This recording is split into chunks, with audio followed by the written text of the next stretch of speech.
Well, now joining us, I really want to take some time to say hello to a guy who's become a friend and I think also is a terrific candidate over in Missouri. His name is Austin Petersen. You, of course, know him as a guy who ran for the Libertarian Party nomination, should have won because, I mean, God, how could the Libertarian Party possibly do any worse than Gary Johnson? My God. But Austin Petersen is currently running as a Republican for the U.S. Senate out of Missouri.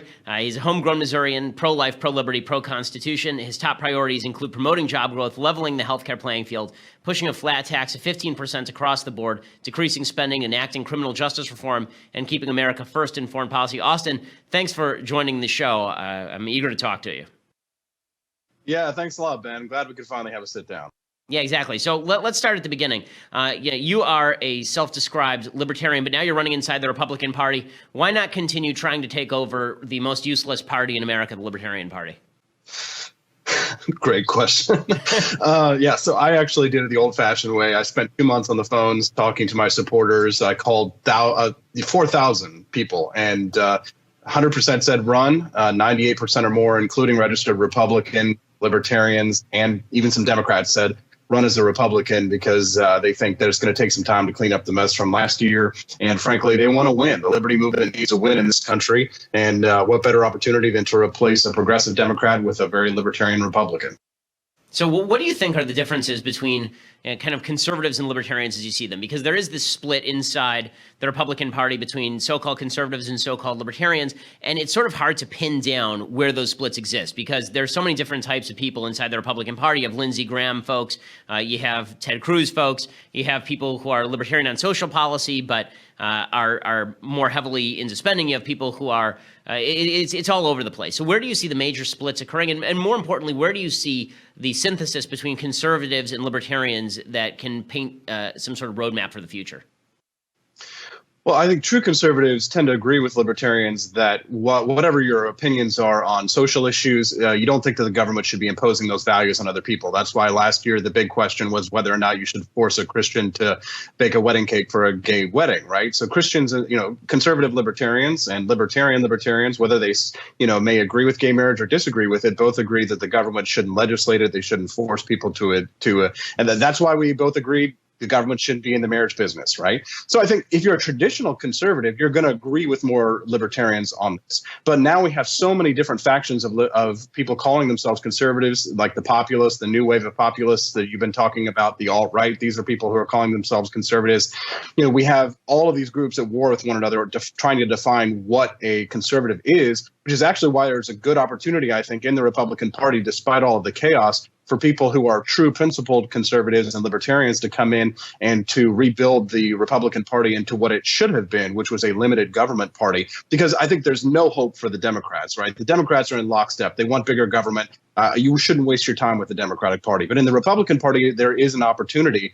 And it's funny because, we've both criticized Trump and his criticized the alt-right. But a lot of these people, because they don't have a philosophical backing, they are right to be converted to true conservative principles, fiscal conservatism. They do call themselves broadly conservative. I think they just get confused on some of these issues, some of the economic issues when it comes to free trade, which I think is a great opportunity for people like ourselves to discuss, right, especially right now when we're going to be talking about this budget battle. We're talking about DACA and immigration. How we can get conservative and libertarian values is going to be really the debate. But because there are so many factions on the right, that's why we see the chaos. On the left, they're all in lockstep. And that's what you get with collectivism. But on the right, we're not collectivists. We're individualists. So it's much more difficult to define. Austin, what I've argued for a long time is that the future of the Republican Party and the conservative movement is going to lie in conservatives recognizing some truths about themselves and libertarians recognizing some truths about themselves. Libertarians generally tend to label conservatives religious fanatics who only care about their Bible, and this is sort of the resistance you see in a lot of conservative circles to more traditional libertarians. And then conservatives see libertarians as libertines. They're all people who want to smoke dope and have sex with whatever they want to have sex with. And it seems to me that the happy medium here is conservatives recognizing that libertarians are correct about the role of government and libertarians recognizing that conservatives are correct about the necessity for a social fabric, a moral and virtuous people outside the realm of government, not to be imposed by government. But if you don't have social institutions that are picking up the gap, then libertarians should be very much in favor of the growth of social institutions that are not forced down by government, because without those, you're going to devolve into some form of leftism. 100% agree. Actually, one of the biggest mistakes I made in my early days of libertarian thinking was to argue that some of these social institutions weren't necessary. Maybe they should be weakened so that individualism can rise. But I think, there is a form of collectivism that is voluntary, right? So, I mean, some people even call themselves voluntary socialists, whatever that may be. The idea is that if we, whatever our values are, that we don't force them on one another, right? Some people are Muslims, some people are Christians, some people are Jews, and those are arguably some form of collectivism, but they should be a voluntary form of collectivism, right? The problem, of course, with Islam today is that you can't voluntarily leave Islam in most of the world. And that does set it apart between Christianity and Judaism. But libertarians, I think, do need to argue for social institutions. I mean, take a look at, like Christianity, for example. I mean, you see so many of these churches going down and giving aid in Hurricane Katrina. That's the kind of voluntarism that libertarians would like to see. And people say, Austin, you're not a Christian. They say, so are you hostile to religion? I say, no, absolutely not, because I think that religion should be the driving force behind charity and not government. I prefer religion to government because at least religion is voluntary. And I think that we did better when religion was the main driving force behind charity. So I think as government has grown, people have gotten rid of the concept of God and they've replaced the government with God. And that's become problematic because the state is force, it's fire, and it's coercion. And so we do need social institutions like, families, friends, neighbors, and churches to step in when we have crises like in Texas and hopefully not coming up in Florida. One of the things that a lot of conservatives worry about with sort of the libertarian movement has to do with national defense. There's some pretty significant splits inside the libertarian movement on what constitutes a libertarian on national defense. You have people who are like Larry Elder, who's sort of a hawkish national defense guy who considers himself a libertarian. And then you have people like Ron Paul, who's a very minimalist foreign policy guy when it comes to the role of government. Where do you stand in terms of what is the role of the military and the police? But let's start with the military and foreign policy. What do you think American foreign policy should look like? Well, I do believe that we need a national defense, and the type of threats that we're facing now, especially North Korea. I do argue with anarchist libertarians sometimes, and they'll say, well, North Korea, we need to just stand down. We need to stop provoking them. And I say, okay, well, what happens when they put a nuclear missile on the launch pad? They say, well, just wait. You have to wait until they fire first. I'm like, okay, well, let's say North Korea actually launches the nuclear weapon. They say, okay, well, then we just blow it out of the sky. And I have to say, well, with what Air Force? You didn't fund the Air Force, so we can't do that. So there does need to be a realistic foreign policy. I do consider myself a foreign policy realist, but I think not even you would argue, or not even the most hardcore rabid hawk would argue, that we need to be involved in every single civil war around the world. We need to be very strategic about that.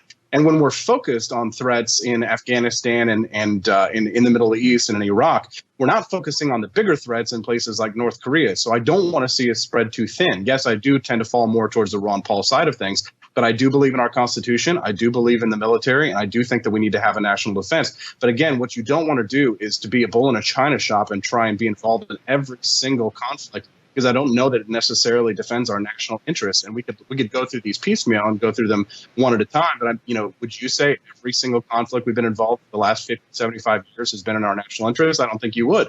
So I think we just need to be more prudent. And I also think we need to balance it out with having proper war powers. I think Congress needs to have proper debates before we're involved, unless it's an immediate threat to our national security. The president does have authority under the War Powers Act to act in our national self-interest and then go back to Congress and justify it, which I think if it was a significant threat, I think anybody would say, yes, Congress would authorize it. But we need to have a significant debate, and we need to have proper separation of powers and checks and balances.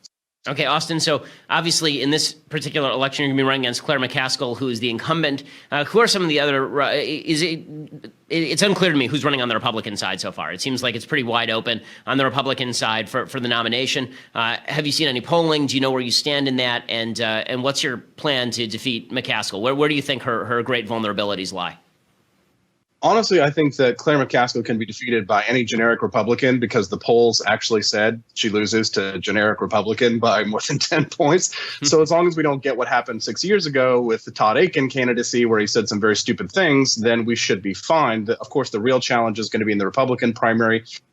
Some people see me as an outsider, which is actually kind of a good thing. It's interesting because the current Attorney General of Missouri is looking at getting into the race. He's obviously got the backing of big people like Mitch McConnell and the bigwigs in the Republican Party. They're going to give him millions and millions of dollars. But Politico dropped a poll recently to show that 72% of Republicans want somebody to run against him, and 45% of Republicans don't even want him to run.